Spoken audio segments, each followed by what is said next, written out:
حق مہر کا تعین یہ واجب ہے اور عورت کا حق ہے۔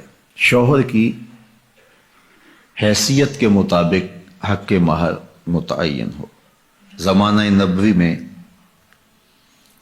کچھ لوگوں نے حق مہر میں کھجوروں کا پورا باغ بھی رکھا ہے اور کچھ لوگوں نے بہت کم حق مہر بھی رکھا ہے۔ یہ شوہر کی حیثیت کے مطابق ہوگا۔ لوگ اس میں بھی افراط و تفریط کا شکار ہو جاتے ہیں۔ کچھ لوگ نمائش کے لیے زیادہ حق مہر رکھ دیتے ہیں جس کو بعد میں ادا نہیں کر پاتے، اور کچھ لوگ یہ نیت رکھتے ہیں کہ وہ جب ہماری بیوی بن جائے گی تو پھر ہم دیں یا نہ دیں کوئی فرق نہیں پڑتا۔ تو فرمایا گیا کہ جو حق مہر کے تعین کے وقت یہ نیت کرتا ہے کہ میں حق مہر ادا نہیں کروں گا وہ بدکار ہے۔ تو حق مہر حق بدعہ ہے، یہ عورت کا حق ہے اور اس کو ادا کرنا ہی ہوتا ہے۔ یہ شوہر کے ذمے قرض ہے، اگر وہ نقد ادا نہیں کر پایا تو پھر اس کے ذمے ادھار ہے۔ جب عورت چاہے مطالبہ کر کے اس سے وہ حق وصول کر سکتی ہے اور اس پر اس سے ناراض ہونے کی ضرورت بھی نہیں ہے۔ تو نہ تو حق مہر اتنا رکھنا چاہیے کہ جس کو ادا نہ کیا جا سکے، دوسرا اس کا رخ یہ ہے کہ کم سے کم حق مہر رکھا جاتا ہے۔ آج کل وہ قتل نبوی میں کچھ لوگوں نے حق مہر میں کھجوروں کا پورا باغ بھی رکھا ہے اور کچھ لوگوں نے بہت کم حق مہر بھی رکھا ہے۔ یہ شوہر کی حیثیت کے مطابق ہوگا۔ لوگ اس میں بھی افراط و تفریط کا شکار ہو جاتے ہیں۔ کچھ لوگ نمائش کے لیے زیادہ حق مہر رکھ دیتے ہیں جس کو بعد میں ادا نہیں کر پاتے، اور کچھ لوگ یہ نیت رکھتے ہیں کہ وہ جب ہماری بیوی بن جائے گی تو پھر ہم دیں یا نہ دیں کوئی فرق نہیں پڑتا۔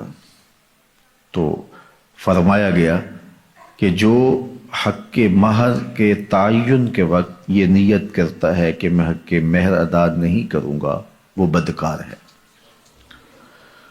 تو حق مہر حق بدعہ ہے، یہ عورت کا حق ہے اور اس کو ادا کرنا ہی ہوتا ہے۔ یہ شوہر کے ذمے قرض ہے، اگر وہ نقد ادا نہیں کر پایا تو پھر اس کے ذمے ادھار ہے۔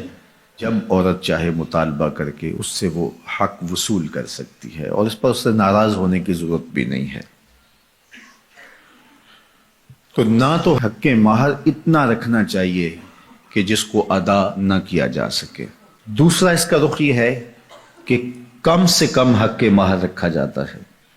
آج کل وہ کہتے ہیں لکھو جی شرعی لکھ لو۔ شرعی کتنا ہوتا ہے؟ کسی زمانے میں 32 روپے 10 آنے کہتے تھے اور آج کہتے ہیں 5000 روپے لکھ لیں جی۔ اچھا بیٹی والا کیا بولتا نہیں، وہ مسئلہ شرعی جانتا بھی ہو تو پھر بھی نہیں بولتا، وہ ڈرتا ہے کہ یہ میری بیٹی کے سامنے نہ آئے۔ تو یہ زیادتی نہیں ہے؟ آپ کا بچہ اسکول کالج میں پڑھتا ہو تو 5000 روپے تو اس کو آپ دیں، تو وہ ایک مہینے کا خرچہ 5000 نہیں لیتا، اور یہ عورت اپنے آپ کو تمہارے سپرد کر رہی ہے اور یہ اس کا حق بدعہ ہے، اس نے خود متعین نہیں کیا، یہ حق اس کو اس کے رب نے دیا ہے اور تم 5000 روپیہ دیتے ہو۔ اور حیثیت تمہاری دیکھو، تمہارے انداز دیکھو۔ ایک دوست بتا رہا تھا کہ ایک آدمی نے جو ہے وہ کارڈ چھپوائے ہیں تو وہ 9000 روپے کا ایک کارڈ ہے، 9000 روپے کا، تو جو دو کو بانٹے اس کا کل خرچہ 45 لاکھ روپے آیا ہے۔ تو حق مہر بتاؤں تو آپ حیران ہو جائیں، تم نے اس خاتون کو اتنا بے توقیر کر دیا ہے، پہلے دن ہی تم نے اس کی قدر و قیمت کا لحاظ نہیں کیا، اس کی عزت افزائی نہیں کی۔ یہ اس کے لیے سادہ لفظوں میں سلامی تھی جو اس کو آپ نے نکاح کے ساتھ پیش کرنی تھی۔ تو یہ بات ذہن میں رکھیے کہ جو حق مہر ہے یہ حق بدعہ ہے، یہ عورت کا حق ہے اور یہ میرے رب نے مقرر کیا ہے اور یہ واجب ہے۔ جو ادا کرنا ہو وہ رکھنا چاہیے، نمائش کے لیے نہیں کہ بعد میں وہ ہماری بیوی ہوگی ہم دیں نہ دیں، نہیں ایسا نہیں ہے۔ ہو سکے تو نقد دیں لیکن ادھار بھی کیا جا سکتا ہے، عورت چاہے تو معاف بھی کر سکتی ہے لیکن اس کو مجبور نہیں کیا جائے گا، لیکن شوہر کی حیثیت کے مطابق حق مہر ادا کیا جائے، رکھا جائے، نہ زیادہ کہ نکاح مشکل ہو جائے اور نہ تھوڑا کہ عورت بے توقیر ہو، تو مناسب حق مہر رکھا جائے، لیکن شوہر کی حیثیت کے مطابق حق مہر ادا کیا جائے، رکھا جائے، نہ زیادہ کہ نکاح مشکل ہو جائے اور نہ تھوڑا کہ عورت بے توقیر ہو، تو مناسب حق مہر رکھا جائے، لیکن شوہر کی حیثیت کے مطابق حق مہر ادا